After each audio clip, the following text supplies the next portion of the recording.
All right, we're back on the Kevin and Fred show, and today joined by friend and new guest, first time guest, Megan Barry Kincaid. How's it going? By the way, do you go by both last names, or do No, you just use Kincaid? just Kincaid.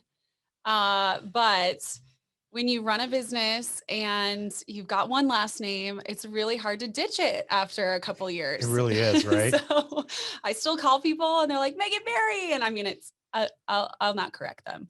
But just Megan Kincaid, no hyphen, nothing fancy. I have like slash, so that way I'm like, because in my mind, for whatever reason, when I meet someone, whatever their name is, that in that moment, Right, it's ingrained for the rest of our like relationship. Like I can never get past that. right. So I have to write people's names next to it. I'm like, but I can't get rid of the old name because then I'll be like, Who is this? yeah, exactly. Yeah. So at any rate, it's good to have you here. Thanks for having me. I'm excited. Me too. So Megan, gosh, where do we start? Here's what I want to talk about. Um, let's start with just kind of as like a jumping off point. How long have you been in real estate? Like, what year did you actually get into residential real estate, under however you want to consider that? And then I want to talk about like kind of your previous life when we first met Okay, in the business world. sure. So I would say I started in 2009. Okay. I got my real estate license in 2010. But started out 2009, summer 2009, knocking doors. That sounds so fun. Not really. Yeah, yeah. So picture it. In the summer, Summer, by the way, dead of summer. Yeah, I was in college still, college student. who hated you? Um, Jeez. knocking doors of pre-foreclosures. So a Um, lot of times I was notifying people that they were in foreclosure. Not fun. Um, but ultimately I was knocking doors on behalf of an investment company. We were out there just looking for deals. looking for deals to buy. Yes. So how did you get there? Like what? So you're in college and then Yeah. you're like, hey, real estate sounds sexy. And then next thing you know, you're knocking doors at Yeah. 110 degrees. Yeah. Like, how did you go from, hi, my name is Megan, I'm a college student, to I think I should apply for that job? Yeah. Well, anybody who's knocked doors knows that they never advertised that you're going to be knocking doors, right? In the job ad. Fact. So definitely didn't know what I was getting into, but always loved houses. I studied housing and urban development. So I was on that track. Um, and just had an interest. So where do I jump but onto Craigslist?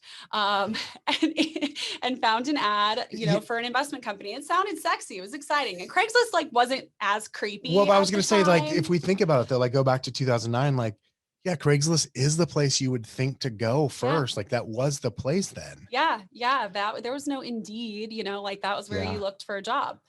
So I answered an ad. I bopped into this office and, met with some dudes who were hustling deals. That is the best way I can describe it. Um, their office was like a locker room. Like, But it actually smelled like one, or yes, just, okay. Yeah, I'm not sounded like surprised. one, smelled like one, all of the above. But they were all about, you don't need any experience. We'll show you the ropes, trial by fire. This is the best way to learn, ground zero. And quite frankly, at the time and where we were in the market, there weren't a lot of jobs Yeah. That for was a in the wild real estate time. space. Like a Yeah. lot of people were leaving the business. Yep.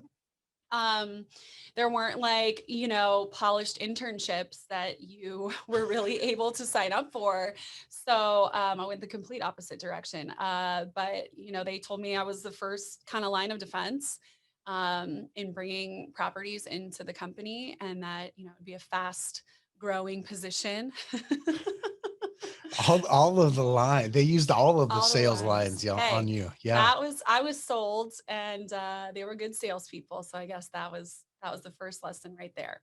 But yeah, so I started knocking on doors. I would map it out in MapQuest. I had probably 20 to 30 doors to hit a day, Wow. and I pounded the pavement. Like I was not going to be told no. So how long did you do that for? Probably like 3 months. So Just about like a every month day, like in, every day, every work day? roughly. Yeah. Yeah, and about a month in, I was like, all right, I see the energy in this place, and I see that they're like doing deals, and I want to learn. Um, but this is sketchy. as it can be. Yeah. There Um, was so much okay. So I feel like we're obviously recording this in person, which means we're both in Tempe, Arizona today. So you're local in this market. yeah, So back then, like in 2009, like an above average chance that it was sketchy for sure. If you worked for anybody that was hiring then, especially if they were working pre foreclosures, like it was such a dirty little world that we had here. it was wild, wild west. I mean, this was like right when short sales were happening, to the point where like banks had like one or two people in their quote unquote, short sale department. Yeah. They were just figuring it out. And of course, investors at the time saw a huge opportunity, and they were just scooping up absolutely every property that they possibly could. So certainly I learned a lot of things that are not kosher now, Yep. but they were then.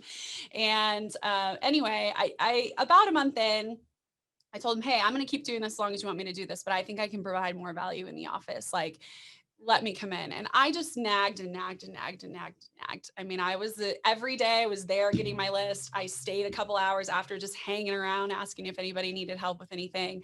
I saw a need with one of the partners in the business. And so he was sort of my target. I nagged him to death, just pointing out things that I could do to kind of streamline his business and take some of the workload, and provide more value than a female college student knocking on doors.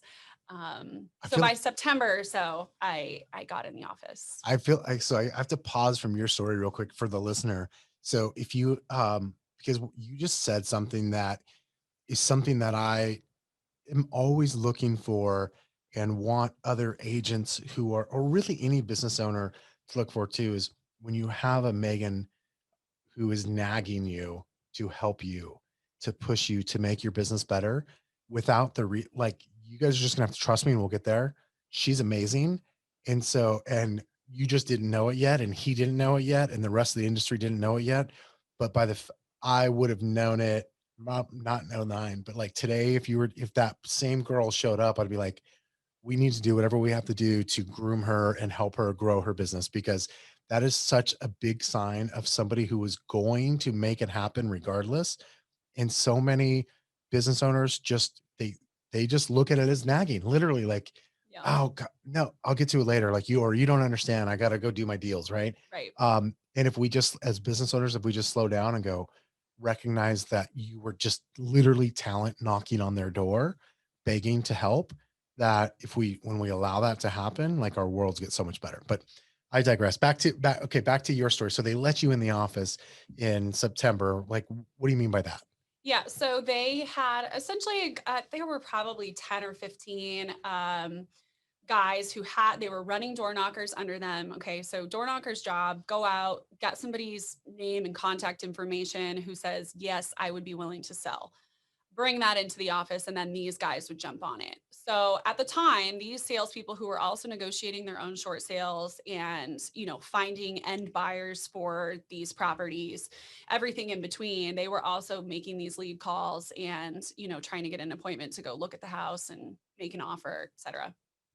So I essentially, on top of just giving a lot of administrative support, would be the first step to that call or contact information that came in. Because what I found as a door knocker was I was bringing a ton of these lead sheets in, and then finding out that they weren't getting called, or that it would be like 5 or 6 days before they got Oh called. And God. so, and that anybody who generates leads is like, no, don't say Yeah, that. like, that hurts my soul. But also anyone who's run a big sales team knows that happens. So Yep. anyway, I said, you got to have a first line, like you got to have someone that's making these calls immediately when they come in. So that was kind of the next step.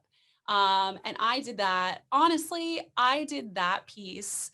I spoke to homeowners and kind of talked through the process of getting an offer on their home, what their home was like, spitballing values, from day one until, well, gosh, I still do it. But that concept, Yeah. um, I always did, and I became really good at that piece. Um, but so that was kind of the first step. Like I would essentially take in these leads off the street, vet them, get them kind of set with expectations, and then get someone out to essentially sign them up.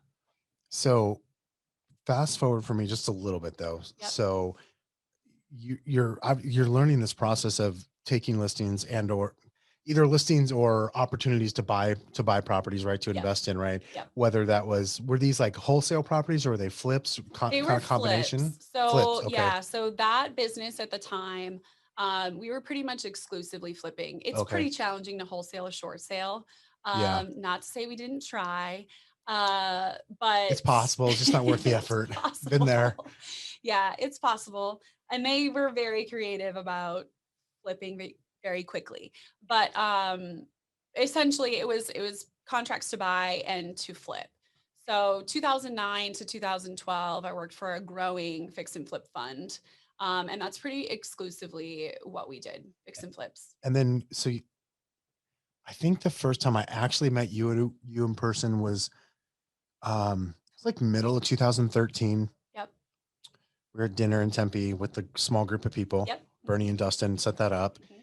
And so you'd already had a business partner at that point, right? And Yes. kind of started doing your own thing. Yes. So tell me a little bit about that. Like what was that business like? And Yeah. I would love for you to also kind of share what that developed into because you guys built something pretty big. Yeah. So we worked. So the guy that I nagged, and he'll laugh when he hears this, ended up being my business partner. So we worked together within that larger organization from '09 to 12, nearly end of 12. And he was essentially became the portfolio manager, and I was head of acquisition. So we acquired properties for fix and flips, grew the investment from 500,000 to it was probably over 5 million when we left. Oh wow. Tons of relationships with banks and, greater kind of organizations that got us deals, but it was a big operation. We decided in the end of 2012 to part ways with that business and go out on our own. Super scary for me because I was pretty young and Were you still in college? no, I was out of college. I had just bought my first house, Okay. and was leaving like a pretty big gig. We had a good thing going with that company, Yeah. but we saw an opportunity. We were really acquisition specialist, my partner and I. Very focused on getting the deals, and we were really good at it. And we had a lot of people that would reach out and say, "Hey, you know." We love some deals over here, and we were pretty well tied, in with Yeah. with the company that we were with. So we saw an opportunity, broke off at the end of 2012 and started what would become the Investor Hub. I think we went through a couple Couple different wonky names. names and websites and all that good stuff before we landed there.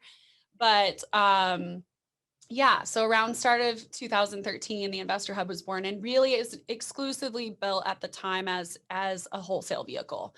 So we were going to take our kind of acquisition machine and find deals for a network of investors, which we had already sort of started to build just by reputation. Yeah, for sure. Well, And my partner had been in the business for longer than I had, and was pretty well connected. I mean, the investors and agents and stuff in the market, like they know, like if you have the deals, like they eventually people find out. And so like Yeah, they come to you.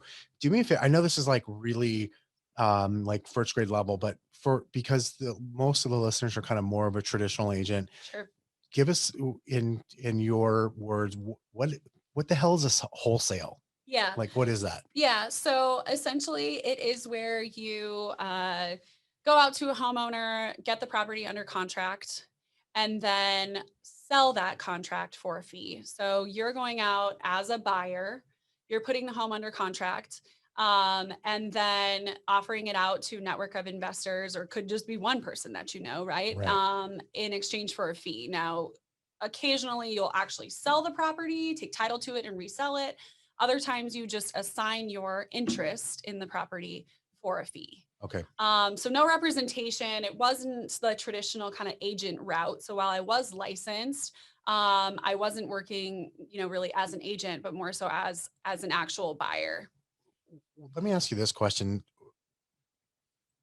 I always think of like, so I understand the wholesale business, or I mean, I don't. I understand that I don't understand it, right? Sure. And I understand conceptually what it is. Yeah. One of the questions I've always thought is like, if you can wholesale a deal, that means you got a good deal. Isn't there a better deal in it then if you can then flip it and add the value to the property? And if that's true, why not do both? I'd love to hear your answer. Sure. I have a reason why I think I would maybe do one or the other, but I'm curious as to what your answer is. Risk. Risk. Okay, so that's just purely mitigating risk there. There's no risk if you're not taking title to the property. There's no skin in the game required. Okay. So while we did eventually start flipping properties and sort of taking one-off deals here and there to flip because we saw a big opportunity, more often than not, we were buying the deals that we could not sell that we believed in. But I think part of what set us apart from our competition is that we did not cherry pick the best deals for ourselves. Yeah. And that was something that we weren't competition to the investors on our list. That's okay. Right? So we were a source for them. We were always seller direct, so we did not sell other people's deals. It was our own relationships with homeowners. We only worked with people that we knew would deliver on the contracts. We always had capital to close them if we needed to. And like I said, the deals that we did take down were typically the ones that somebody bailed last minute or we couldn't sell, but we believed in for whatever reason. And so I think you got to pick a lane. Yeah. I question a lot of times people who wholesale and fix and flip because to me, their wholesales are going to be deals that aren't that good. Yeah. But everybody's Even if business they model is are, even if they different. are, and you're a buyer on their list, You're wondering that. you're always wondering, like, Yeah. why didn't they just take this down themselves? Right. Yeah. Right. So we kind of took that out of the equation. And we also just looked at it as a more volume play, like the amount we had just come from fix and flipping. We knew the amount of work and staff and oversight that went into that, and raising capital. Like there's just so much to manage there. We sort of thought, you know what, we're experts at getting homeowners in the door and ready to sign an offer. Let's just do that over and over and over and over again. That's like the conversation you and I just had prior to recording Yeah. about doing something over and over and over again. We're talking about more traditional business, which I do want to talk about in a moment. But let me ask you a question. This is totally hypothetical, but it's something that just came to me. Let's say we go back to 2013. Mhm. Let's say you guys had decided to be the flipper instead of the wholesale. Yeah. Would you have been do you think you'd been an exclusive flipper and never wholesaled? Maybe Probably not just because I knew the option existed. I think, depending on the workload that you had, you might decide to wholesale a couple here and there. Um, so I was just wondering, like, because yeah. with your answer of like risk, I was like, oh, I hadn't thought about it from that standpoint. I know that's obviously part of it, but um, the first thing that came to my mind was like efficiency of like, I can be the expert at this one thing. It's really hard to be an expert at more than one thing, Right. truthfully, Right. at least not without a big time horizon. And when you're brand new and a couple years in, like that's not enough time to be experts Right. at multiple things. So I was just curious. That was a personal, selfish question there Yeah. that I asked. So how tell us more about the bit, like where did that business end up like running to? Because what we're going to get to eventually is like, I remember when you're like, you effectively said, hey, I remember seeing your Facebook post of like, hey, I'm going to go be like a quote unquote regular agent, which is what you had spent your whole career to that point not being. Yeah. But take me up to that point and then we'll talk Sure. about kind of like Megan the realtor. Okay. All right. Yeah. Um, so we started just my partner and myself, Stephen, for shortening of this story. And tiny little office that we shared, our desks back to back, and just started hustling deals and did that for quite some time. We got to a point where, we kind of saw the opportunity to scale this business and bring on a team and, put some space between homeowners and ourselves, honestly, and making sure that, the leads were getting the attention that they needed, much like most real estate businesses, Yeah. grow and change, right? So we brought on a team. We got some, transaction coordinator and guys out knocking doors and meeting with homeowners, and the cycle, sort of repeats. And so we built a pretty good presence in Phoenix. And then, and I'm trying to think of the year and I couldn't tell you, but a couple years in, so maybe somewhere around 2015 or so, we started thinking, hey, we've really got a machine built, right? So we know how to get the phone to ring. We know how to turn that into appointments. We know how to turn that into contracts, and contracts are dollars. So um, can we apply this anywhere? And so we started looking at similar markets that might be a good, kind of place to sort of test our model, and ended up with offices in Vegas and Denver. Yeah. So Vegas, obvious option, Yeah. right? Totally. Very similar market, very similar housing stock. It was an easy transition. There were already some Phoenix people sort of curious about that market. So they were sort of our first foot in the door. And then with our past relationships with sort of banks and kind of big fix and flip machine, we sort of really easily made some awesome connections there and hit the ground running fast in Vegas. So same thing, we just plugged in a really tiny little team, and got them going. Denver was next. Same concept. So Denver was a risk for sure. Different housing stock, Much different. majorly. So Yeah. we learned a lot about basements and moisture and all that weird stuff that comes The outside of soil Arizona. testing Yeah. and all. Yeah, I know. Yeah. So crazy. Um, but we loved the city and it was just Yeah. it was kind of like a dream spot. And so we opened an office there. So at the largest, the business was probably like 25, 30 employees between Wow. the three states. That's a lot. It was a lot. That's a lot. It was a lot. How many, like, if you had to guess, and I mean, maybe you don't have to guess, maybe, like, how many deals do you think you've been a part of, in that time? It would be a guess. It would be a shot in the dark. But I think, when things were going great, we were probably running 30 deals a month. We probably did Wow. this for a couple years. So yeah, That's quite a bit. lots. Okay. So I referenced it earlier. So I remember seeing your Facebook post and I was like, wait, what? Megan, who I always viewed as like the person who runs the machine that finds all of these deals in multiple cities and multiple states, is like gonna step away from the business that she built, Yeah. that you and Steven built Yeah. together, Yes. and you were gonna go and kind of, if I remember right, that kind of coincided to with close to baby one, number one, right? Yes. And so it was like that was a big change in like personal life and in business life. Huge. Was it the personal change that brought on the professional change, or was it kind of just sort of a natural kind of tie off to that? It was absolutely a personal change. So, in 2018, I had my daughter, end of 2018, and went on maternity leave, came back. So, so many changes happen, and any mama that's listening to this, and any parent really, knows that your world life perspective is completely changed Upside the down. moment Yeah. that, you bring this new little life into the world. And so, I changed, in a big way. And when I went back to work, which I was thrilled to do, and anybody who knows my personality knows that I was not going to stay down long. Yeah. Not that I don't love being home with my little ones, but I was excited to get back into the office. And quite frankly, the business, the Investor Hub, was my first baby. Yeah. I poured heart and soul into the business, into my partnership, which was like 9 years in at this point. And I loved the business deeply. But when I came back, I noticed a change in myself in the way that I viewed it. Frankly, it's kind of like I have a real baby now. And I can't give to this baby as much as I have up until this point.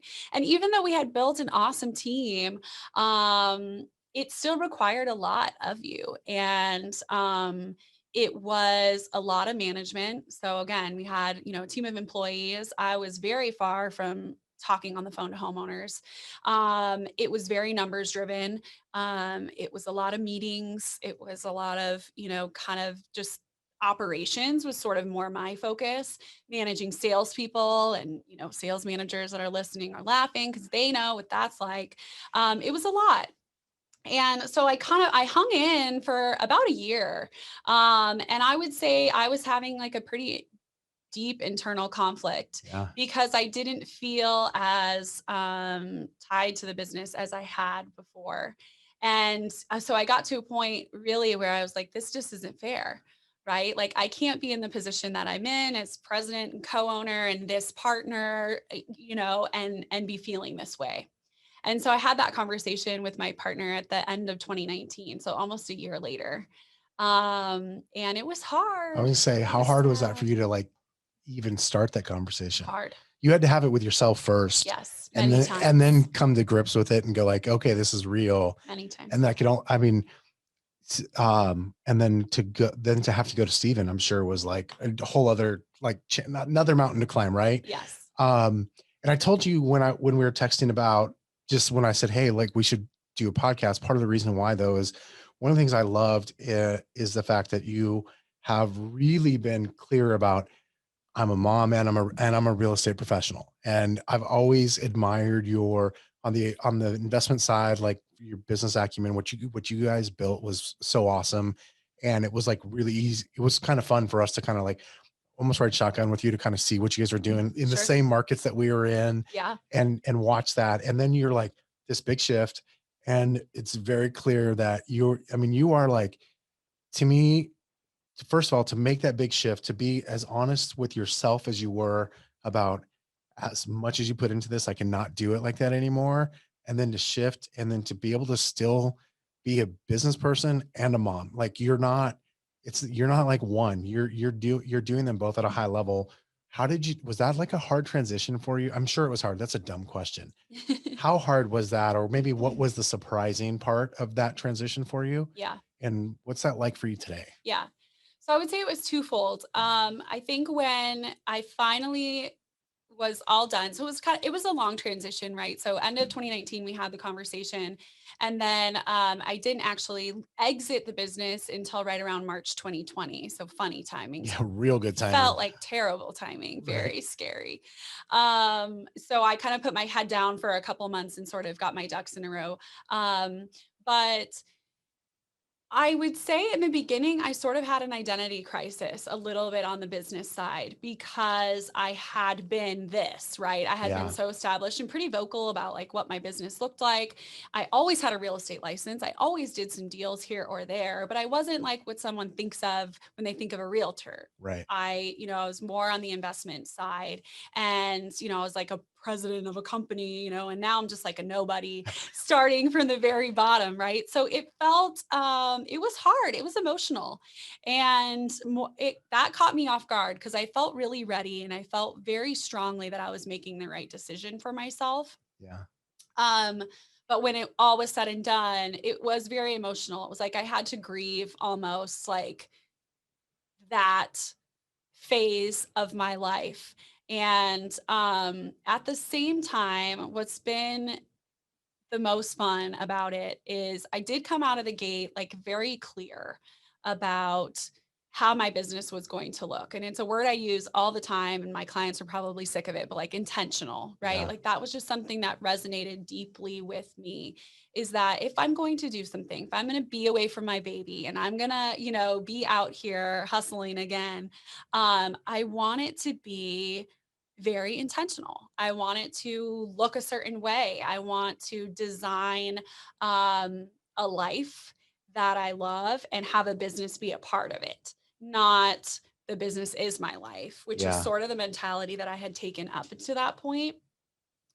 And it's it's amazing how things come together when you're very clear with yourself and with your messaging about what it looks like, that it kind of just starts to happen like that. Yeah. And so that's what's been the most surprising. I thought I would have to work a lot harder, It's kind of like honestly. that cheesy saying, which I'm gonna butcher, but like the gist of it is like when you are really clear and you're intentional about it, like the world will conspire for you, not against you. Like Yeah. and when you're really it's like, again going. So Megan and I were having a conversation with a newer agent, like new licensee prior to this, Yeah. and we're kind of talking about getting the businesses going, and we talked a lot about being intentional.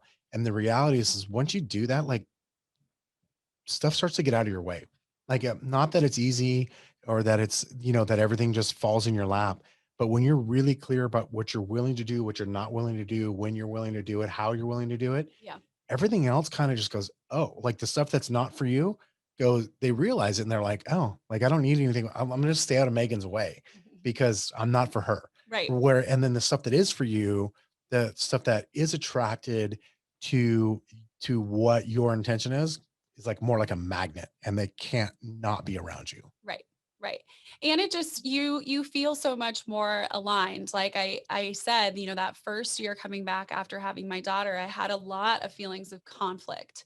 And not necessarily just leaving the house and going out and going to work, but it just didn't feel the same and it didn't feel aligned. It didn't feel aligned with what my business needed and what I needed personally and what, sort of that blended life that I wanted to live and build. And having now like been at it, 2 years or so, um, I've it's just so much easier. It's just, there isn't that feeling of conflict. Yeah. And yeah, it's been surprising and it's been a relief. It's been awesome. And I not to say that I don't miss um the parts of, Sure. my old business because I Yeah. do. And I'll say that they're killing it. So, there that makes it easier, Yeah. that they're still going strong and, that baby that I left is still doing really well. That certainly makes it easier. And I miss pieces of it, but at the same time, the activities really aren't that different. But I No. get a lot more of the emotional piece, which some people are like cringe, that's the part I hate about this business. But having been where I've been in my experience, I really have enjoyed working with traditional buyers and sellers and like how excited they get and like giving them keys and doing that whole thing has like been so rich for me 12 years in. Like it reminds me of back then. It reminds me Yeah. of like door knocking. And I take myself back there anytime I'm doing something new or out of my comfort zone, just like remembering that feeling and how exciting, it is when somebody's like, yeah, I'll sell. Like I still get that. And Yeah. and so that's what's cool about it. It's very different, but it's very the same. That's awesome. One of the things I want to say, first of all, what's the best place for people? Like, what's the best place for people that want to like kind of follow along, whether like Instagram or Facebook? Like, Yeah. what's the best way for people to kind of catch up with you? I would say Instagram for sure. I'm Okay, pretty active there, and that's a pretty good glimpse into my life and my business. And that's Megan Kincaid Real Estate. cool. And we'll link to that in the show notes. One of the things I like, and is you do a great job of it on not just on Instagram, but just being who you are is like I'm a mom, I'm a business person, I'm like I'm a person too. Like you, Yeah. we were just talking about vacation, right? Yeah. Also a little while ago, and um, I think that's so important because there are so many people like our friend that we met with, or even agents that have been in business a long time, where Mhm. it's like there's this guilt factor. Like not everybody wants to go. Like you were like, I'm ready to go back to work. You realize something had changed in you, but there's still a lot of people who are like they're not. I think there's a lot of moms, and I could be wrong because I'm obviously not one. However, that are like they feel like they have to be the mom that goes back to work right now and kind of stuffs everything else down, Mhm. or they go and they're home all the time and they stuff everything else down, and either way they feel guilty. Right. And you, to me, feel like you've managed to accept both of those feelings for yourself and make a business that works for you. And that is, to me, is the best thing about real estate, is that you could actually make that all work for you, and you're a great example of that. is Absolutely. that is that something that you've consciously thought about, or is it just who you've been? I mean, it's probably both. I mean, I think the biggest thing is being transparent and like and genuine in the way that I present myself. And so anyone who meets with me like knows I'm a mom and knows that that's part of my life and that's probably why they're attracted to working with me, Oh, right? for sure, for sure. So, what that makes easy is like I don't ever have to feel like I'm making excuses or like putting someone out by being a mom. Like I'm very clear about like, this is my schedule. These are the days that I'm home with my kiddos. And these are the days that I'm out like with you and 100% available. And again, it comes back to intentional, right? So Yeah. I'm setting my clients up for the right expectations from the get-go. But I also, and maybe it's even stronger because I'm raising two little girls, but I really think that it's important for my daughters to see that I find great purpose and gratification in my business, and that doesn't take away from them or from Yep. my being, their mom and really like main childcare provider. Like my husband's out doing his grind as well. And so I found peace in that I want them to know that they can have that too. And if they don't want it, great. Like, but that one doesn't take away from the other. It's not this like, and I'm making this hand gesture, like people can see what I'm doing, but it's not this one thing or the other. Or, we talk a lot about balance and, whether the scale is balanced, and life does not work like that. Right. So it's more that a lot of things that I do are just side by side, hand in hand, Yeah. and I go through it just like everybody else. I'm just really transparent about it. Like my nanny is off in Spain this summer and she is having a great time, and mama is working And we want her back. and I am busy. I'm busy, but again, my clients they're cool with that. They're like, I'm home with my kids this summer too. Like, let's go together and we'll stop the splash pad on the way, Yeah. back from looking at listings. So I just find the more genuine you are about it and the confident that you're still going to provide an exceptional level of service. Like I have no doubt in that. Yeah. I can do both. And moms are really good at that. Like we're really good I at think you doing a guys are lot of like, things at you once. guys are generally better than Yeah. most Yeah. at that, because you have to, like, you're forced Right. into it. Right. You're forced into it. It's second nature. Yeah. Like, well, things need to get done. I'll get them done. On little amounts of sleep Yes. sometimes, right? Yes. So Unfortunately. awesome. Is there, Megan, before we wrap up, is there any question I didn't ask you that I should have, or anything, whether it's about you or the business, or maybe even more general? And I'm sorry to put you on the spot like this. Maybe this is the one I should have told you about ahead of time. Just didn't know I was going to ask it. Okay. Or is there like a message you want to share, whether that just be specifically with people who are in your shoes or in the shoes that you were in, or anything like that? Sure. Okay. Give me a beat. All right. Um, yes. So I would say, and you certainly don't have to have been in my shoes, whether it's having built a business or starting, I've been in a lot of shoes in my career. So whether you are just fresh out the gate and getting started, or you built something that you love and you are contemplating walking away from it, I would just encourage you to like go within and really get real with yourself, because the more honest you are with yourself and what you want for your life, the more intentional you are about like mapping that out. Like get specific, like talk about what it looks like and what it feels like to be in, perfect kind of harmonious place. Like what does that look like for you in your life, personally, professionally? And then just take one step today to like get there. And it might not be walking away from a huge thing. It might not be like signing up to get your real estate license, or maybe it is. But I think getting clear on that, like you can't really go somewhere without a clear map. Right. And Yep. so laying that out and knowing that it's okay to step away from something that feels really great and that you're really proud of, or that pays really well, or that, whatever that reason is that's telling you not to step away from it, what's for you is going to be that much better. 100%. Yeah. That was awesome. I think we should end there. Okay. All right. Thanks Deal. a lot, Megan, Thank you for so much. Megan Kincaid, by the way. Yeah. Thanks a lot for joining us today, guys. Check her out. Follow her on Instagram. We'll put the link in the show notes, and we'll talk to you guys next week. Thank you. So much. All right.